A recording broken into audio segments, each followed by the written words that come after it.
자국 이기주의로 지구촌의 대립이 격화하는 가운데 혼란을 풀어나가야 할 정치권은 소통 장치가 고장 나 있고 북에서는 핵무기 불장난으로 민족의 미래가 어두워지고 있다. 다시 선비정신 회복을 기치로 내걸고 우리의 정신을 가다듬어야 할 시기에 이르고 있다. 백상논단 고조선에 닿아 있는 선비정신. 김진수 선비리더십 아카데미 회장, 전 현대차그룹 일본법인 대표. 당군왕검 건국 이념 홍익인간. 신라 고려 조선으로 이어져 한국 선비정신의 근간 1호. 흔히 선비라고 하면 조선시대를 연상한다. 하지만 선비의 연원은 멀리 고조선까지 닿아 있다. 중국인의 도교는 노장사상에서 나왔다. 중국의 신선은 노장사상과 관련이 깊다. 한국의 신선은 중국의 노장사상이나 도교와는 무관하다. 시간적으로 고찰해보면 한국의 신선사상이 중국보다 훨씬 앞선다. 고조선의 신선사상이 중국으로 넘어가 도가사상의 씨앗을 제공해줬다는 연구 결과도 있다. 선비는 한자가 없는 순수한 우리나라 말이다. 한자를 사용할 때 고대인들은 선비를 선인 또는 선인으로 기록했다. 선인은 산인을 가리키기도 하고 신선을 의미하기도 한다. 한국인의 신선 또는 선인의 뿌리는 당군왕검이다. 삼국사기에서는 평양은 본래 선인 왕검이 살던 집으로 표기하고 있다. 당군은 우리나라 최초의 선인, 즉 선비가 되는 셈이다. 당군을 우리나라 최초의 선비로 보는 관점은 조선시대에도 이어진다. 조선의 홍만종 1643-1725이 지은 해동이적은 우리나라 역대 신선의 전기를 모은 신선 열전이다.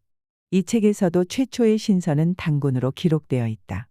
홍만종은 중국 도교의 뿌리는 노자장자이고 우리나라 해동 도교의 뿌리는 환웅당군이라며 뿌리가 전혀 다르다고 했다. 중국 도교와 해동 도교가 불로장수의 신선이 되려는 목표는 비슷하다. 다만 중국 도교는 불로초라는 단약을 먹어 신선이 되려고 추구한 반면 우리나라의 해동 도교는 산수의 기를 호흡해 수련을 해 신선이 되기를 추구했다.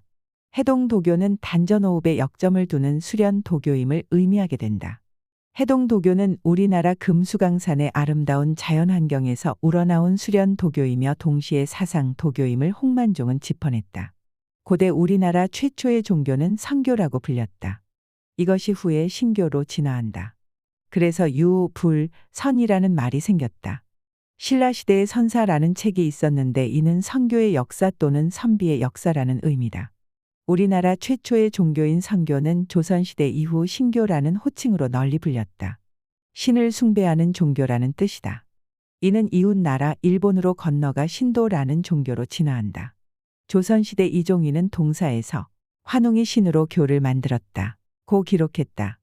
그는 환웅이 시행한 홍익인간 정신이 바로 신교의 내용이라고 설명한다. 한편 신라시대 최치원은 날랑비서에 나라에 현묘한 도가 있는데 이를 풍류라고 한다. 풍류의 도는 가르침을 세울 근원이 선사에 상세히 구비돼 있다. 실로 유불선의 가르침이 이미 포함돼 있으니 이를 접하군생이라 한다. 집에 들어서는 부모에게 효도하고 밖에 나가서는 나라에 충성하니 노나라 공자의 가르침이 들어있고 말없이 그러함을 무의로 교화하니 노자의 가르침이 들어있고 악을 행하지 않고 선을 받들어 행하니 석가의 가르침이 포함돼 있도다. 라고 기록했다. 최치원은 화랑정신을 나라의 현묘한 도라 말하고 호칭을 풍류라고 설명한다. 따라서 풍류는 화랑도의 핵심 정신이다. 풍류는 흐르는 바람이다. 바람은 그 흐름에 있어 피하지 않고 머물지 않고 지나치지 않고 쉬지 않는다.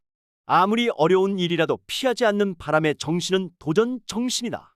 어떤 것에도 머물지 않는 바람의 정신은 개척 정신이다. 아무리 사소해도 소홀히 지나치지 않는 바람의 정신은 주인 정신이다. 쉬지 않고 끊임없이 움직이는 바람의 정신은 소명 정신이다. 풍류는 내용의 도전 의식, 개척 의식, 주인 의식, 소명 의식이 뿌리내리고 있다. 최치원에 따르면 풍류도는 우리나라 최초의 종교인 선교의 근원을 두고 신선사상과 천지신명 사상이 융합돼 천지인 합일 사상으로 표출된다. 풍류도의 천지인 합일 사상은 고조선의 건국 이념으로 알려진 홍익인간, 제세유화, 성통광명 정신에 맞닿아 있는 것이다. 그 뜻은 널리 이롭게 해 인간 생활을 복되게 하라, 세상을 교화해 자연의 이치와 하나 되게 하라, 하늘이 내린 인간 본성을 밝혀 더욱 빛내라이다. 고조선의 건국 이념은 신라의 화랑 정신에 투영됐고 고려 왕건의 훈요 10조의 근간이 됐으며 정도전과 이성계가 역성혁명을 할 때 백성이 나라의 주인임을 선포한 조선의 경국대전의 기본 정신이 됐다. 그리고 조선 중기 꽃피운 조선실천 성리학의 대강이 됐다. 우리는 선비라는 단어를 들으면 조선시대만 연상할 것이 아니라 고려 신라 시대를 거슬러 올라가 고조선의 단군왕검과 건국 이념을 연상하는 국민이 되어야 할 것이다. 자국 이기주의로 지구촌의 대립이 격화하는 가운데 우리는 최순실 사태로 극심한 혼란을 맞고 있다.